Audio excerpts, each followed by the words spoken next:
Salam jumpa para sahabat Duk in Altum dimanapun Anda berada. Kita berjumpa kembali dalam Renungan Harian edisi Jumat 11 Maret 2022. Dan mari kita warnai, hiasi hari kita dengan sabda Tuhan yang diambil dari Injil menurut Markus pasal 5 ayat 20 sampai 26. Dalam khotbah di bukit berkatalah Yesus kepada murid-muridnya, "Jika hidup keagamaanmu tidak lebih benar daripada hidup keagamaan ahli-ahli Taurat dan orang-orang Farisi, kalian tidak akan masuk ke dalam kerajaan sorga. Kalian telah mendengar apa yang difirmankan kepada nenek moyang kita, jangan membunuh. Siapa yang membunuh harus dihukum. Tetapi aku berkata kepadamu, setiap orang yang marah terhadap saudaranya harus dihukum. Barang siapa berkata kepada saudaranya kafir, harus dihadapkan ke mahkamah agama. Dan siapa yang berkata jahil harus diserahkan ke dalam neraka yang menyala-nyala. Sebab itu, jika engkau mempersembahkan persembahan di atas mezbah dan engkau teringat akan sesuatu yang ada dalam hati saudaramu terhadap engkau, tinggalkanlah persembahan di depan mezbah itu dan pergilah berdamai dahulu dengan saudaramu, lalu kembali untuk mempersembahkan persembahan itu.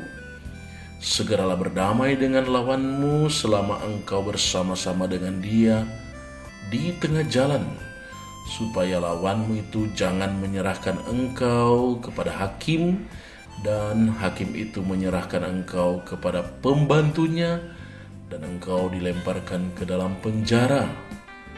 Aku berkata kepadamu, sesungguhnya engkau tidak akan keluar dari sana sebelum engkau membayar hutangmu sampai lunas."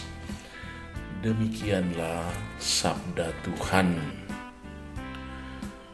Saudara dan saudari yang diberkati Tuhan, kita semua tentu menginginkan damai, dan kita tentu juga berusaha mewujudkan damai itu baik dalam diri sendiri maupun dalam relasi dengan orang lain, dengan Tuhan, dan di tengah kehidupan alam semesta ini. Kita terusik dengan peristiwa-peristiwa perang yang menghancurkan kehidupan umat manusia dan yang membuat manusia hidup dalam ketakutan dan kecemasan, dan hilanglah kedamaian itu. Kita cemas akan pelbagai bencana yang bisa sewaktu-waktu menghancurkan kedamaian kita. Dan kita tentu masih dibayang-bayangi oleh pandemi COVID-19 dengan segala varian barunya yang merusak tatanan hidup kita dan yang membuat kita tidak nyaman hidup di tengah dan di atas alam semesta ini. Saudara dan saudari, namun ada hal yang perlu dan yang mendasar untuk kita renungkan dalam konteks kita membangun perdamaian, terutama dalam damai di hati, dalam membangun damai bersama orang lain, bersama Tuhan dan alam semesta. Hal itu adalah amarah. Setiap orang adalah makhluk emosional. Emosinya gampang tersulut oleh pelbagai situasi yang ia lihat, ia dengar, dan yang ia alami. Kita sesungguhnya bersyukur bahwa kita adalah makhluk-makhluk emosional yang mampu merasakan dan mengalami dinamika kehidupan bersama orang lain di tengah alam semesta ini. Namun saudara dan saudari, tidak jarang relasi kita dengan orang lain sering malah rusak berantakan karena ketidakmampuan kita untuk menata, mengolah emosi yang muncul dari diri kita, terutama ketidaksenangan kita, kekecewaan kita yang membangkitkan amarah terhadap orang lain dan terhadap alam di sekitar kita. Injil hari ini menggarisbawahi pentingnya kita menguasai emosi, dalam hal ini amarah kita. Amarah sudah cukup membuat orang jatuh dalam dosa. Sudah cukup untuk membuat orang hidup tidak berkenan kepada Tuhan, kepada sesama, dan kepada alam semesta. Karena dengan amarah kita sudah merusak relasi kita, merusak kedamaian di dalam hati sendiri, merusak relasi dengan sesama, membuat hidup kita tidak berkenan kepada Tuhan, dan membuat alam di sekitar kita juga tidak nyaman adanya.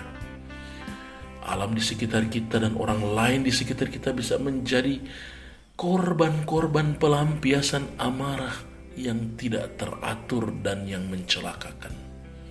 Karena itu saudara dan saudari, kalau kita ingin mendambakan dan mengusahakan sebuah perdamaian dan hidup dalam damai, mari pertama-tama kita menguasai emosi-emosi negatif yang merusak perdamaian itu, terutama amarah kita. Tidak ada satu orang pun yang dapat menghalang-halangi munculnya amarah itu, tetapi setiap orang bisa mengarahkan, menguasai, menata ekspresi-ekspresi dan ungkapan-ungkapan kemarahan. Karena itu, saudara dan saudari, mari kita selalu mohon kepada Allah rahmat untuk mampu menguasai segala bentuk ungkapan emosi yang keluar dari diri kita, terutama emosi-emosi yang merusak perdamaian Allah di surga. Biarlah Roh Kudus-Mu yang telah Engkau tanamkan di dalam hati kami senantiasa menggerakkan dan mengarahkan hati kami kepadamu, kepada sesama, kepada alam semesta, bahkan kepada diri sendiri dalam suatu kedamaian yang sejati. Bukan kedamaian yang hanya nampak sesaat, yang hanya terjadi karena terpaksa, yang karena ingin mendapatkan pujian, yang hanya karena untuk sebuah keuntungan. Damai tapi gersang itu semoga terhapus dari hati kami. Kehendak untuk damai tetapi demi kepentingan-kepentingan yang menguntungkan diri sendiri, semoga Kau halau dari diri kami. Dan biarlah damai sejati, damai yang sungguh-sungguh tulus bersemi di hati kami, sehingga relasi kami dengan siapa saja dan dengan Engkau sendiri sungguh-sungguh mewujud nyatakan kerajaan-Mu, kerajaan damai-Mu. Berkat-Mu ya Allah, semoga senantiasa menyertai kami semua untuk hari ini, esok, dan selama-lamanya. Amin.